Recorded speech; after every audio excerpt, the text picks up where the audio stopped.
Before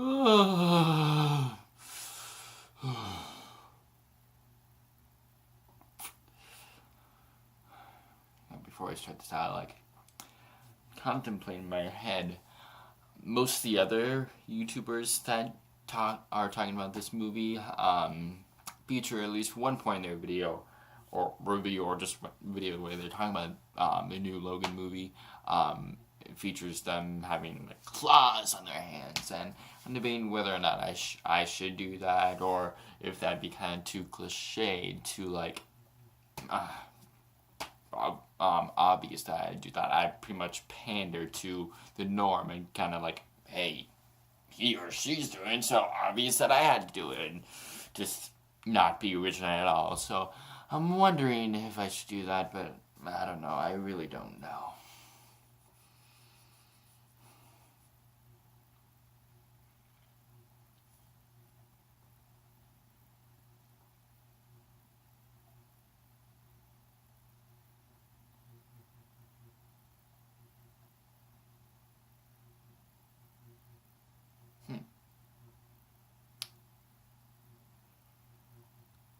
I guess I am a sellout.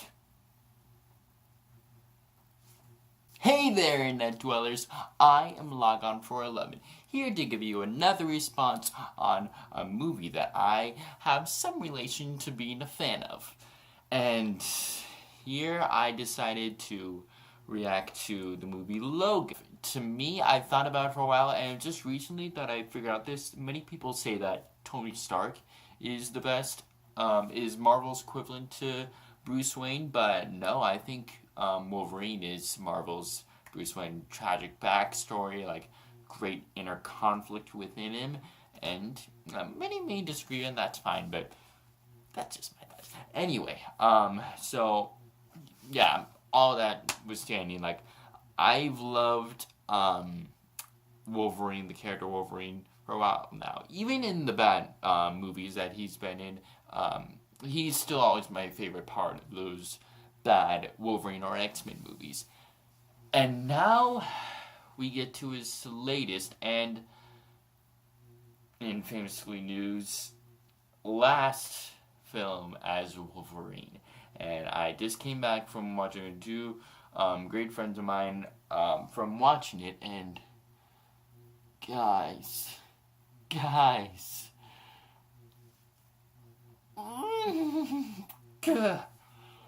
oh, first off, it's rated R, and I'm so happy that it's rated R. I mean, like, I'm kind of half and half on violence in movies. Like, I think, like, if it's warranted and it kind of matters on the character, if the character's moral, like, says that he does that, I say you got to do it. But if you're just like showing violence just for having the sake of violence, I'm not into those kind of movies.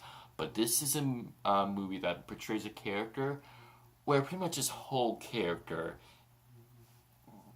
really, really speaks out loud that if there was a movie made about him, it has to be rated R. And after watching this film, I was telling my friends who I saw it with that, like, I already hate Origins Wolverine, but now I think I hate the Wolverine now a little bit more. When before I thought it was okay, third act was kind of went downhill because of it, but like before I thought it was okay for the first and second half. But now I don't think I like it because of the limitations that film had for being PG-13. But watching this, it made me kind of hate it because, like, those films could have been so greater if it was just like Logan and being rated R, and they had no restrictions at all. And this film does not have any restrictions. It goes all out. There's blood. Oh my gosh. There will be blood. And you know what? There was blood, and it made the film phenomenal. This film reminded me a lot of like a R-rated Western Clint Eastwood movie. That's the best to describe the movie, and it's powerful. If I cried at Inside Out, or to all you men watching this, if all you males, like, but females too. Saw a lot of women like crying in theater too. But like for all you males out there, like there's some movies that I know like that can make guys cry, like Braveheart, The Iron Giant. Well, okay, makes me cry, but other movies that I can't name that make guys cry. But this, oh, the theater I was in, I don't think there wasn't a dry eye inside from all the people that were around us. It was just a tear fest because it it was the best way to send off a character and give him his swan song. And by God, this was Hugh Jackman's swan song. This was the best way to. This was the best period for character. It was like a great send off, like one of the greater send offs in cinematic history. I am not joking when I say that. All the performances are from outstanding. Hugh Jackman, he's been great in other movies. He's just one of those actors you can just expect. Even if he's in the bad movie, he'll still give a stellar, if not just good, a stellar performance. And this one, no joke. I think is his best work. I feel like if there's one movie he's gonna be remembered for, when we look back on Hugh Jackman's career, I think it's gonna be this film. And yeah, same goes for Patrick Stewart. Guys, Patrick Stewart, I was not expecting what I was going to see with Patrick Stewart, but like what they do with his character is just, it was the first time when I didn't see Patrick Stewart playing a character. I just saw a character that just so happened to be Patrick Stewart. And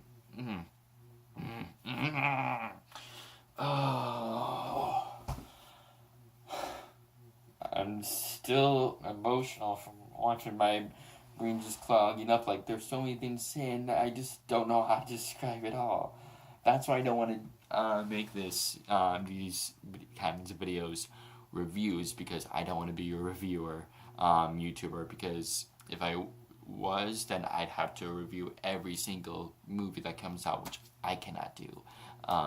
And plus, I'm a very biased film watcher. Like, my opinions on film are very, very biased. So I cannot do that. So this is just like the ones that are really, really deep, the ones that are related to things that I'm a fan of. That's why I do it, and that's why I love doing it, and that's it. But the girl that's found in this film, incredible actress. Definitely gonna give a lot of street cred now from this film, and I wouldn't be surprised if she definitely gets more role offers. I was joking, my friend whispered to him, like 11 2.0, which kind of seems like had charms to that. But yeah, I won't say a lot about her, but like all I'll say is like I think I would be shocked if we wouldn't see more of her in future projects with the character. So she was phenomenal, and the villain was really, really good too. Like, people say all the time Marvel has a villain issue, but in here the villain is really, really good. There's I won't spoil it, but like there's an aspect that relates to villains in the film that is kind of my nitpick, and it relates to a character that is on the villain side. That is my only drawback with the film. When you watch it, you may see what I mean, but other than that, yeah. And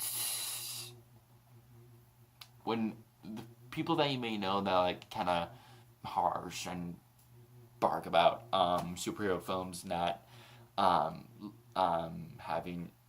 being respectable, like how can you respect superhero films? Like, what could superhero films do?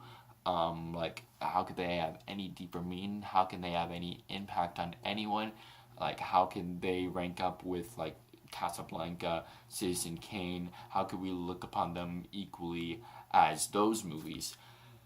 Along with The Dark Knight and, yeah, Winter Soldier, I think this film is evidence to people that say that, because um, this isn't this film is similar to The Dark Knight, but in like quality wise, how great it is. But like The Dark Knight, as great as it is, like it's just plain dark, and that's good. That's really really good. But most people complain that like Marvel is just lighthearted kid stuff. This is not that. But it's not dark though. It's not the kind of adult superhero film that's just so dark. Because for one thing, there's lighting in it. There's sunlight that shines on people. But there's humor in it, and there's hope in it, and there's a lot of heart in it too. You can tell like from the performances alone, like I said, all the actors put their heart into it, and you could tell like both the filmmaker, the director James Mangold, and Hugh Jackman wanted to put their his all into this just to have a proper send off, and it showed it, guys. It definitely showed. It it's me to cry. I know I'm an easy person to cause a flood of tears, but this did it.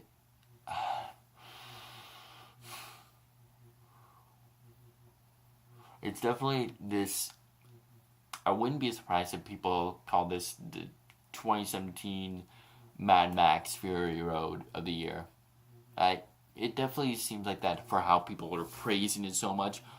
The praise is worthy of it, but like how many people are so like shocked for how great it is. Similar to how like Mad Max Fury Road was for a lot of people. I think this might get that same quality, and if it does, well warranted. It, and I feel like from back to back, like from Deadpool and Logan now, I feel like this is what I want the X-Men movies to be. This is what the kind of films I want the X-Men movies to be. How they can differ from MCU. Try not to copy what the MCU movies are doing, but so that they can separate themselves from the MCU. And I think this is the perfect way to make movies that don't have any restrictions. They can do their own things to you. So it's like, okay, we'll back off. We'll trust you guys. We'll know how to pick the right directors, and we'll pick the right directors to do the right thing. That's why Fantastic Four didn't work well, because the studio interfered, and it ruined the movie for that. They didn't let the director have free reign. And from movies like Deadpool and Logan now, it showed that like letting your trusting having faith in your director pays off. And like, if I'm not saying like they should do like make all rated R movies, I'm just saying like I think now this is a perfect identity that I think the X-Men movies can now have. Superhero films that let the directors not do whatever they want, because you don't want them to go crazy, but have more free reign than what they can be, because they can make incredible work like this. But I think they should only they could do it with, well, no, I don't know where I was going now. Anyway, yeah, I think if they keep that identity, I think they could go on to make greater films and a continuous streak of making great films, such as the two films that they have so far. Because I didn't think it was terrible, as a lot of people said. X-Men Apocalypse proved that like that stream of work that they've been doing isn't working, but the work that have also been doing on the side with Deadpool and Logan now is working. So I think they should gear towards this side more. Can I miss anything? No, I think that's it. Again, that's why I don't do a lot of review videos, because they I don't have any deeper meaning thoughts on it. I don't have a deep structure of how to do a proper YouTube review, but I just wanted to say my overall thoughts on movies like this, and this is my overall thoughts on Logan, and I loved it. I'm still debating whether or not I, this is definitely ranked up in top 5 best superhero films of all time. It's placed, I think, under second or third for me. It could be first, but I still had to think about it. It's so much thrown at me. I just really had to sit down and process what I saw. But it's definitely top three, and yeah. So that's my overall thoughts on Logan, you guys. It's late right now. I think almost 11. Kind of really late. And yeah, go see it. By the love of all that is holy, you guys, go see the film Logan. This is one of those films that it's important to see.